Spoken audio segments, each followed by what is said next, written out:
Sabe quando o leão sai da jaula? O leão está na jaula, de repente o leão saiu da jaula, sai todo mundo correndo. Quem é que vai ficar com o leão que saiu da jaula, rompeu da jaula?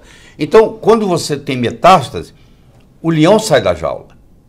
E o leão vai para onde? Esse leão agora ele vai procurar outro lugar. Ele vai migrar para algum outro lugar e vai assumir as características daquele outro lugar. Os lugares mais comuns que eles vão é o pulmão, os ossos e o fígado. Você encontra o câncer, a metástase, você encontra uma metástase no fígado, metástase no pulmão, metástase no osso. Tem câncer que tem uma preferência por osso. Por exemplo, câncer de mama e câncer de próstata tem uma conversa com o osso e eles preferem viajar para lá. Eles preferem aquele território. Só que quando ele chega lá, ele forma um tumor que não é igualzinho o tumor de mama ou de próstata. Ele adquire as características locais, pega o sotaque do local, você mora muito tempo lá, você pega o sotaque, então ele fica diferente. Essa metástase, geralmente, é 90% das mortalidades no câncer, não é por causa do tumor original. 90% é por causa da metástase. E tem estudos recentes, fortes, mostrando, por exemplo, o perigo da biópsia. Eu sei que eu vou chocar muita gente aí. Uma mulher tem um nódulo e ela vai fazer a biópsia para fazer a genética, que não vai ajudar em nada. Porque depois você perguntar para o médico assim, o que é que você faz com esse resultado? Nada. É uma curiosidade, qual é o padrão genético, não sei o quê. E a paciente é submetida a uma biópsia. Hoje sabe-se, tem trabalhos publicados, que mesmo que seja uma ferida benigna, se a agulha entra ali e machuca, sabe? Faz o que se chama, o nome é difícil, tá bom? Mas muitos de vocês vão escutar pela primeira vez. Chama-se oncotaxia inflamatória. Guarda isso. Oncotaxia inflamatória. É um fenômeno descoberto recentemente. O que é uma oncotaxia inflamatória? É eu entrar com uma agulha para fazer uma biópsia de um nódulo que é benigno, mas eu machuco aquilo ali, aquele machucado agora, por uma quimiotaxia, atrai uma célula de um outro lugar para mudar para ali. Então ali vira uma metástase, entendeu? Nossa, doutor. É. Oncotaxia inflamatória. Procura isso na internet.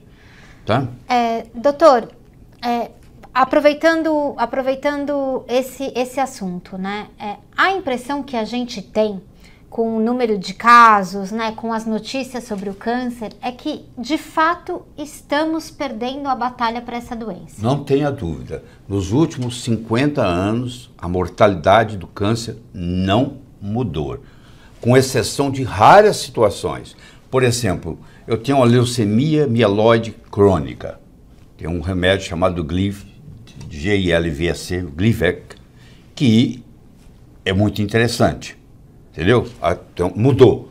Você perguntar, tem um caso? Tem, eu tenho um caso para te falar, da leucemia mieloide crônica. Mas isso são casos raros, esporádicos. O que você vê na prática é o seguinte, a pessoa vai, faz rádio, faz química, faz isso e morre. Isso é o que você vê na prática. Foi o que eu falei aqui na semana passada sobre a fusão do estudo da Austrália com os Estados Unidos, com mais de 200 mil pacientes, quase 10 anos de follow-up, mostrou o seguinte, câncer de mama, câncer de próstata, câncer de intestino, câncer de esôfago, e assim por diante, a grande maioria desses, no resultado, com química, praticamente não existe. É um placebo perigoso. Pô. Nossa. Essa é a verdade. E ninguém tem coragem de falar isso, ninguém tem coragem de mencionar, talvez por não entender a complexidade do câncer, ou talvez por ter medo de alguém processar, porque tem que ter dinheiro, tem que ter jurídico, tem que ter uma opção de coisa para poder falar, e tem que ter conhecimento profundo para poder montar a defesa. Então eu sei que a pessoa fica receosa. Tanto é que você não vê muito médico falando de câncer. Você chamar um médico para falar de câncer, que ele vai falar de quimioterapia. Sim. Ele vai falar dos remédios que usa na quimio. E eu vou dizer mais, já que nós estamos no assunto, e o momento é propício. Você sabia que a oncologia é a única área da medicina que não tem placebo? Se você vai fazer um estudo no coração para ver se o remédio é bom ou não, você compara com placebo, sabia? Para ver se é melhor ou pior do que placebo.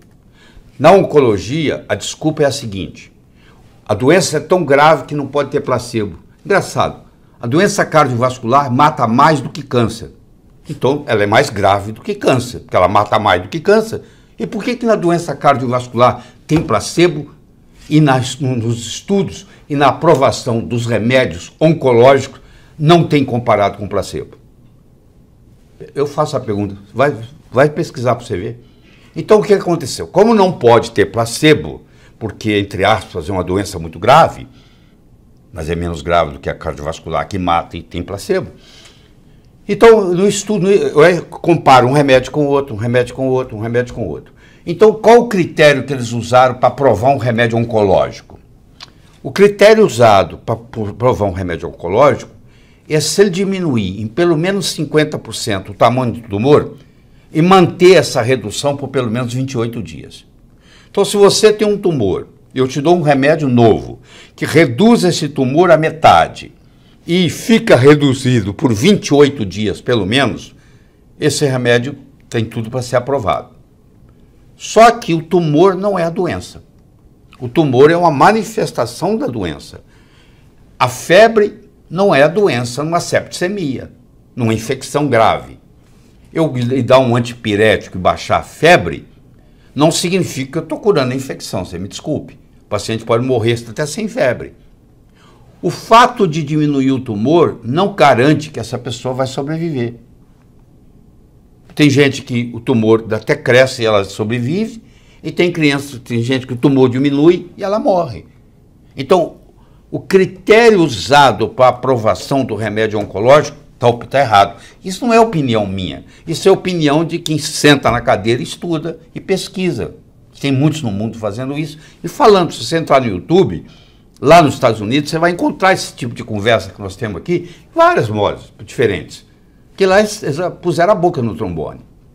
Mas eu quero que você entenda que isso é muito complexo.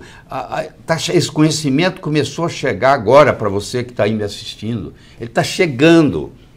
Essa democratização do conhecimento está chegando. E como eu disse na vez passada, você tem a obrigação de pegar esse conhecimento e pesquisá-lo, e estudar. Estudar. Tá? Tripping over the truth. Tropeçando na verdade. Procura esse livro na Amazon.com, que ele vai explicar o mecanismo todo que está acontecendo no câncer, escrito, inclusive, para leigos. Doutor, mas já para a gente aproveitar, porque as pessoas também estão perguntando isso, há uma quantidade enorme de gente perguntando, mas tem solução, mas tem solução? Eu sei que o senhor viajou muito, que o senhor estuda, teve contato com vários médicos.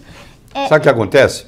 Quando é um caso de que o paciente diz que não vai fazer químio, não vai fazer rádio, ele vai procurar uma alternativa. E essa alternativa é implementada, seja ela qual for, tem uns 50 tipos. E ele é curado. Aí sabe o que o médico dá? Isso aqui não era câncer. O diagnóstico foi errado. É sempre assim. O diagnóstico foi errado, entendeu? Entendi. É interessante. Aí fica aquela história, mas não tem um estudo duplo cego. Também não tem. Se não tem estudo duplo cego, para quimioterapia também não tem. E aí, como é que fica? Ninguém questiona, né? Ninguém questiona. Mas as boas notícias, elas existem, né, doutor? As pessoas, há uma possibilidade de prevenir, tratar e reverter o câncer. Claro que há, mas tem que haver uma mudança da pessoa. A pessoa tem que mudar mentalmente, a pessoa tem que mudar o hábito alimentar, a pessoa tem que mudar o modo como ela dorme, como ela é, se ela desenvolve uma razão de viver. Você não tem razão de viver, poxa. Se eu estou abandonado, se ninguém me quer mais, entendeu? Se a minha família já foi embora, eu estou sozinho. E qual é a motivação para eu ficar vivo?